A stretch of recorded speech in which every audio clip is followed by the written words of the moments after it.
Hello, this is Sarah. Still taking the bus, brother, is the title of the tale I'm going to read to you today about Erica. My brother made fun of me over a family meal. I said nothing. They then saw my new vehicle. The price is at least $250,000. Dad stumbled. Oh, I said, you haven't seen my apartment yet. My phone was inundated with calls the next day. All right, let's leave. My name is Erica. I am currently 29 years old and employed at Goldman Sachs as an investment manager. It's a story about being the undesired child in a family that essentially treated me like spare parts, so let me back up and tell you how I got here. I was the fourth child to be born. My parents already had a daughter, Sarah, and two boys, Marcus and Jake. They had essentially finished the parenting process by the time I arrived. Are you aware of the fact that some families have a pampered baby? Yes, I wasn't that person. The remains of everything went to me. Marcus got new clothing when he needed them. Jake got a brand new laptop when he required one for school. Did Sarah want to take dancing classes? Of course, princess. When was my turn, though? Marcus's old jacket is still in good fit. Sarah's old phone is fine for you to use. You can have Jake's calculator as he no longer needs it. The hand-me-downs weren't even the worst part. The attention factor was the cause. There was a tremendous celebration when Marcus made varsity football, complete with a family supper and photos. The same scenario happened when Jake was accepted to his first choice college. My parents invited everyone in the extended family to see Sarah's artwork when it was on exhibit at a local event. Me? At the age of 15, I took first place in the state math competition. My parents said something that you know? Well, that's pleasant. Could you perhaps assist your sister with her math homework, honey? I had worked out the game by the time I was 16. I had best start obtaining it on my own as no one was going to provide it to me. After school, I took a job at the neighborhood deli. It was my minimum salary, though. A phone was the first item I purchased with my own funds. It wasn't a high-end iPhone, but rather a simple smartphone that was functional and didn't have 3 cracks like Sarah's previous one. In fact, my parents were pleased that I was employed. Look at Erica being so independent, they would say to others. She's really mature for her age. They intended to convey the message, look, we don't have to worry about her anymore. I knew what was going to happen when I was 18 and about to graduate. Marcus had secured funding for his education. Jake had secured funding for his college education. Guess what? Sarah was a year older than I was. Yes, college was covered. However, my parents gave me the surprise I was expecting when we got down to discuss my plans. My father remarked, Erica, honey, we need to be honest with you. 3 children have already graduated from college thanks to us. Simply put, we lack the funds to repeat it. I wasn't shocked at all.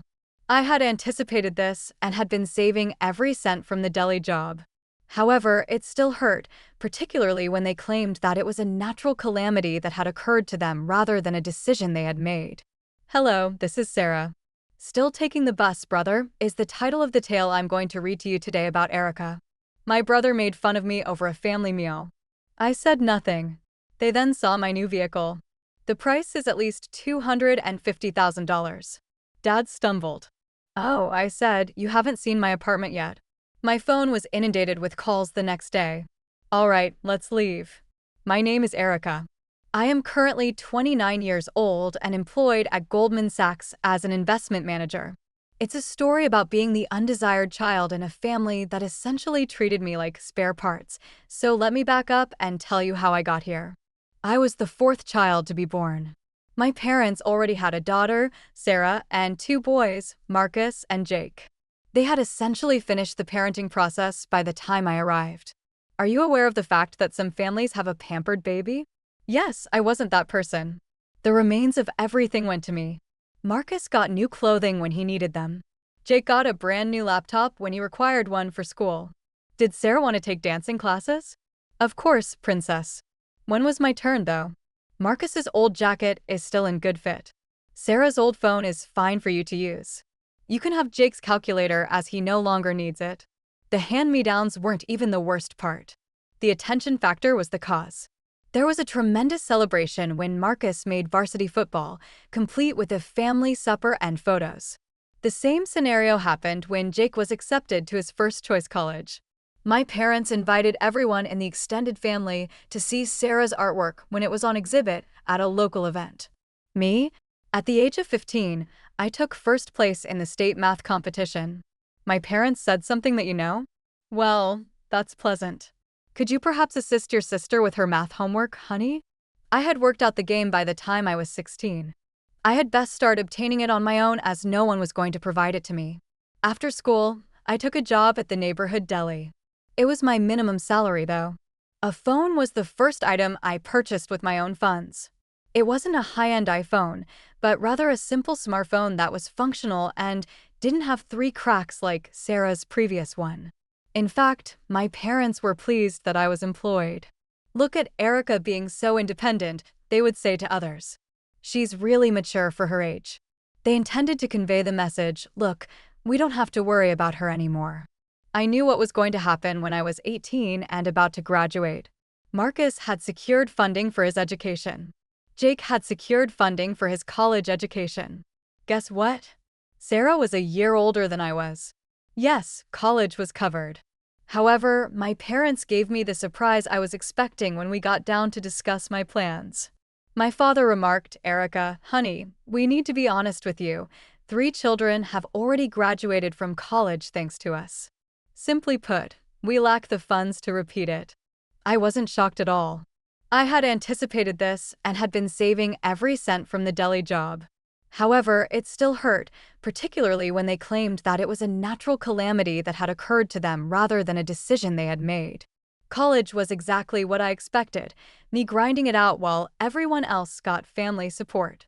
I lived at home to save money, which meant taking 2 buses every day to get to campus. The commute was an hour each way, but whatever. I'd gotten good at making things work. I studied business with a focus on investment management. To pay for books and supplies, I got a job at a coffee shop right near campus. The manager, Tony, was this older guy who actually cared about his employees. He worked around my class schedule and let me study during slow periods. Sometimes he'd even help me with my finance homework. Turns out he used to work at a bank before he bought the coffee shop. You're going places, Erica, he'd tell me. I can see it. You've got that hunger. He was right about the hunger part. While my classmates were partying on weekends, I was either working or studying. I didn't have time for the college experience everyone talks about. I had goals. Meanwhile, at home, the family dynamics got even weirder. Marcus got married to his college girlfriend right after graduation. Big wedding, of course. My parents paid for everything. Then Jake decided he wanted to move in with his girlfriend. My parents helped him find an apartment and even bought him furniture. Sarah moved out next, also with full parental support. But here's the thing. Even though Marcus, Jake, and Sarah had all moved out, they were constantly back at the house, family dinners every Sunday, random weeknight visits, holiday celebrations. And every time they showed up, my parents would light up like Christmas morning. Our favorite children are here, my mom would literally say when they walked in, not even trying to hide it anymore. I'd be sitting right there at the kitchen table doing homework, and she'd say stuff like that, like I was invisible. Then came graduation day. I'd made it through 4 years, graduated summa cum laude, and already had a job lined up at Goldman Sachs. When I walked across the stage, my parents clapped politely, like they were at someone else's kid's graduation. 2 weeks later, my parents sat me down for a family meeting. Erica, my dad started, you're 22 now. We think it's time you found your own place. But Marcus lived here until he was 24. Jake lived here until he was 23. Sarah lived here until last year. You've always been more mature, my mom said. More self-sufficient. Translation, we never cared enough to worry about you in the first place. They gave me 2 weeks to find something and move out. I found a studio apartment across town. Moving day was just me and a rental truck. My parents didn't help. Didn't even ask for my new address. So I moved myself into my tiny studio apartment and started my real adult life alone, just like always. But here's where it gets really messed up. After I moved out, my parents stopped inviting me to family stuff. Thanksgiving, Christmas, Easter, birthdays, nothing. Meanwhile, Marcus, Jake, and Sarah were all there for every single holiday, posting happy family photos on social media. The first Thanksgiving after I moved out, I sat in my apartment eating takeout Chinese food while watching my siblings' Instagram stories of the big family dinner I wasn't invited to. It hurt more than I wanted to admit. So the next year, I decided to just show up. I bought a pie and drove over to my parents' house on Thanksgiving Day. When I walked in, everyone was already there. Marcus with his wife, Jake with his girlfriend, Sarah with her boyfriend, my parents, all sitting around the dining room table. The room went quiet when I walked in. "Oh," my mom said, "Erica, we weren't expecting you." "I brought pie," I said, holding up the box. "That's nice," my dad said. I sat down at the table, and it was like I was a ghost. They all kept talking around me about Marcus's new promotion, Jake's master's program, Sarah's latest art show. When someone did acknowledge me, it was with this fake politeness, like I was a neighbor who had randomly dropped by. "So, Erica," Sarah said with a tight smile, "how's the little apartment?" "It's fine," I said. "Still taking the bus everywhere?" Jake asked, and Marcus snickered. My parents just sat there, letting it happen. After dinner, I helped clear the table, said goodbye, and left. Nobody tried to stop me or asked when they'd see me again. That was the last time I showed up uninvited anywhere. And you know what? They never called to check on me after that. Not once. I didn't call them either. We all just stopped. Years went by like that. I focused on work, got promoted twice, paid back every penny I owed Aunt Linda with interest. I bought my own car, a Rolls-Royce Spectre, an expensive car that cost me over $250,000. I bought myself an apartment in the city center with a mortgage. I traveled to Europe twice. I was building a life, and it was a good one. Then, last week, 3 years after that Thanksgiving disaster, I was at my desk reviewing a client portfolio when my phone rang. "Erica, it's Mom. Listen, your great Aunt Dorothy is coming to visit this weekend. She wants to see the whole family together. You need to be here Saturday at 6 o'clock for dinner." Great Aunt Dorothy. I barely remembered her. Some ancient relative who lived across the country and sent birthday cards with $5 in them when I was a kid. "I don't think I can make it," I started to say. "This isn't optional, Erica. She specifically asked to see everyone. Don't embarrass us." And then she hung up on me. I sat there staring at my phone, the nerve of these people. 3 years of radio silence, and now they wanted me to show up and play happy family for some old aunt I hadn't seen since I was 12. My first instinct was to ignore it completely. But then I started thinking about how much my life had changed since that awful Thanksgiving. I had money now, real money. I was successful in ways they couldn't even imagine. And suddenly, I wanted to go not because I missed them or wanted to reconnect, but because I wanted to see their faces when they realized what I'd become. I wanted to watch them figure out that the kid they'd thrown away was now more successful than any of their precious favorites. Yeah, I'd go to dinner. This was going to be fun. Saturday came around faster than I expected. I spent way too much time picking out what to wear. I wanted to look good, but not obviously expensive. I settled on a simple black dress that cost more than most people's rent, paired with understated jewelry that was actually worth a small fortune. To anyone who didn't know fashion, I'd look modest. To anyone who did know, they'd recognize quality. I decided to park my Rolls-Royce in the shopping center parking lot near my parents' house and walk the rest of the way. I wanted to control the reveal. This whole thing was going to be theater, and I was directing the show.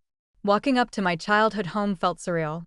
I could see Marcus's Honda and Jake's Toyota parked out front, along with what I assumed was Sarah's boyfriend's beat-up Subaru. All pretty modest cars, just like I remembered. I rang the doorbell like a stranger, which I guess I was now. My dad opened the door, and for a split second, I saw genuine surprise cross his face. Then the fake smile kicked in. "Erica, you made it." He pulled me into this awkward hug that felt like a performance. Come in, come in.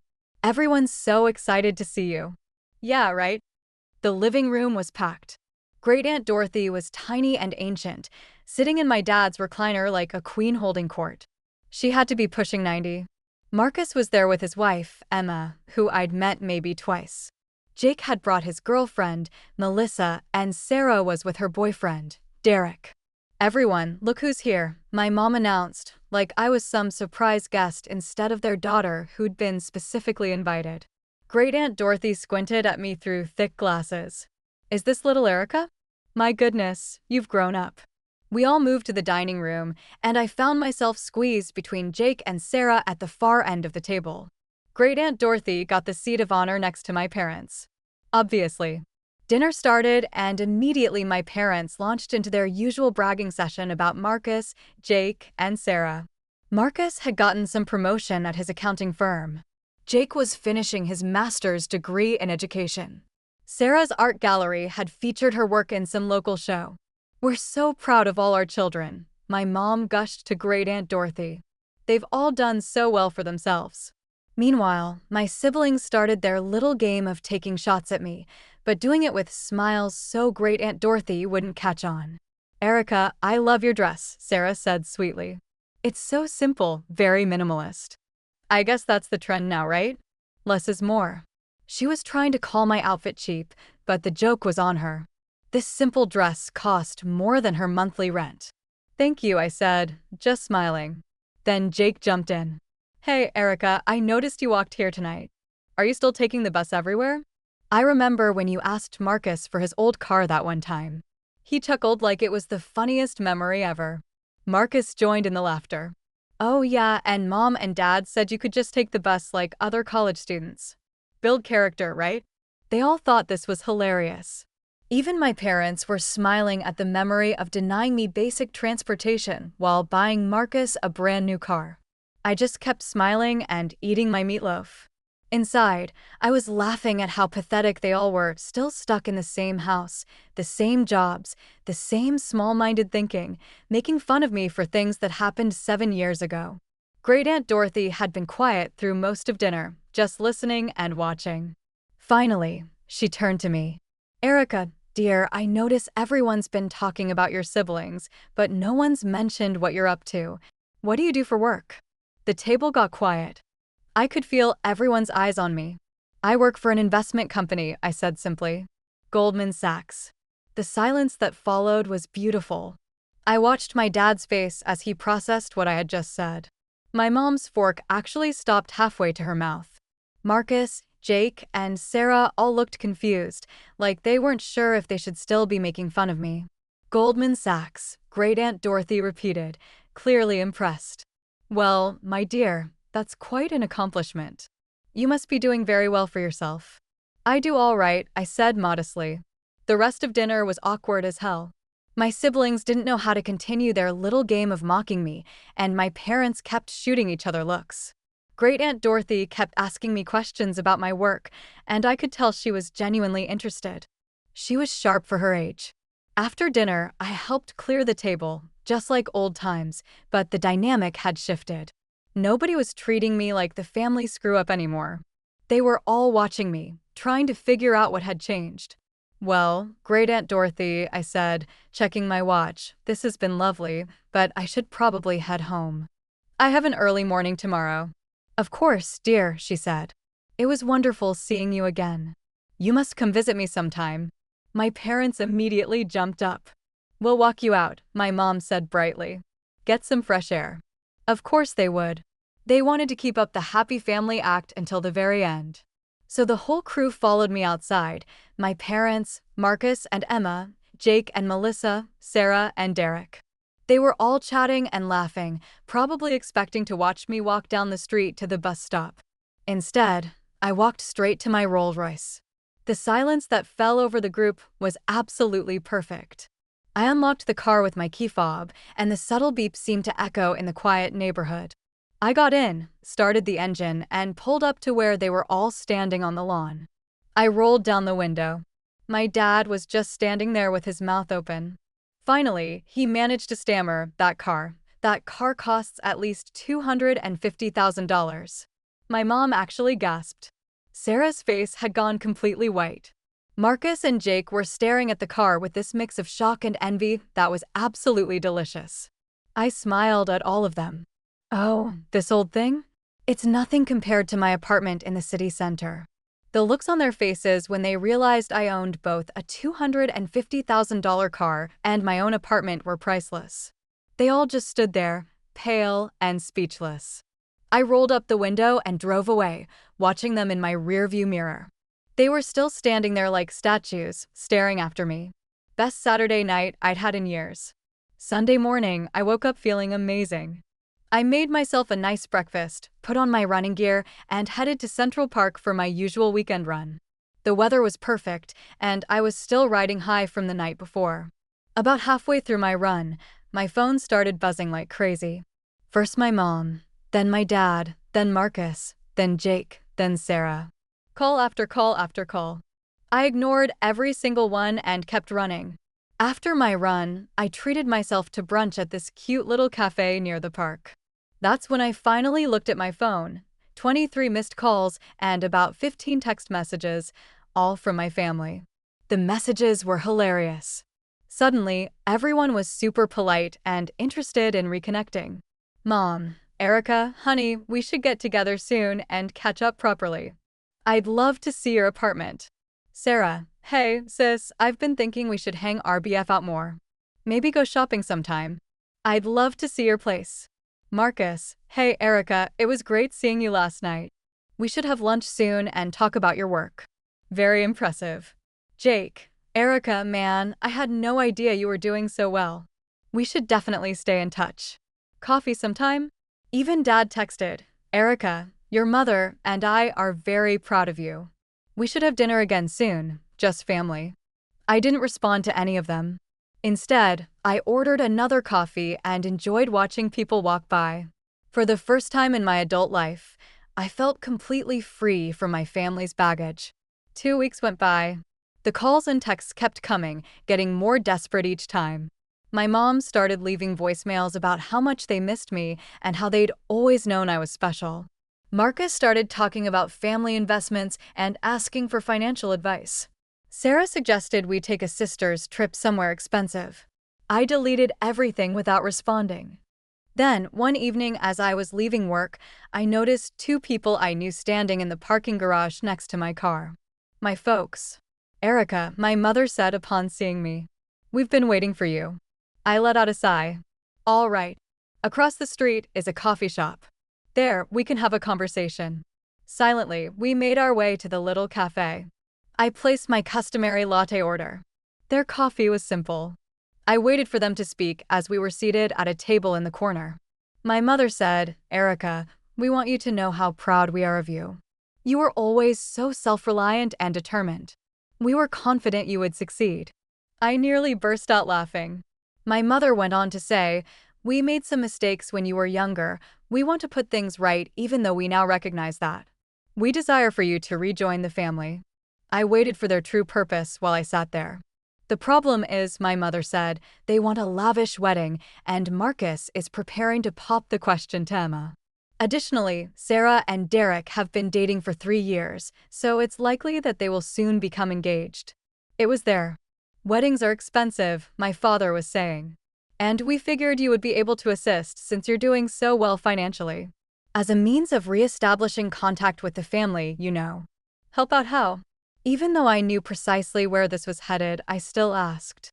Well, if you could contribute to the wedding costs, it would really help Marcus and Sarah get started in their marriages, and it would show that you're committed to being part of this family again. I looked at them for a while. Then I burst out laughing. Really giggling. It's the sort that turns heads at other tables. I said, let me get this straight. You want me to pay for Marcus and Sarah's weddings so I can earn my way back into a family that kicked me out, ignored me for 3 years, and never gave a damn about my success until they found out I had money? My parents appeared uneasy. It's not like that, Erica. I responded, it's exactly like that, and got to my feet. What's the funniest about it? You all claim to have known I would succeed all along. However, you would have treated me better as I grew up if that were the case. Like you did for Marcus, Jake, and Sarah, you would have done the same for me. Instead of allowing me to eat Chinese takeaway by myself on holidays, you would have asked me to family dinners. My mother's eyes began to well up with tears. We made mistakes, but we can fix this. I answered, no, you can't, as I'm not interested in fixing it. I've tried to win affection from individuals who would never give it to me my whole life. I've finished that. I grabbed my handbag and left the cafe. They made a few more attempts to contact over the course of the following several months, but ultimately gave up. According to Aunt Linda, Marcus did get married, and it was reportedly a tiny, low-key ceremony. I continued to travel, work, and construct my life. I was given a corner office and another promotion. I recently started dating David, a tech worker who genuinely values my independence and accomplishments. I am occasionally asked if I miss being a part of a family. No, is the response. Something you never truly had is impossible to miss. My family never thought I was deserving of their love. Depending on my wealth, they viewed me as either a burden or a financial account. I'm 30 years old. In Manhattan, I reside in a stunning apartment. I drive a vehicle that most people can only imagine. Additionally, there are individuals all around me that genuinely like me for who I am. People who discarded me when it was convenient don't need to.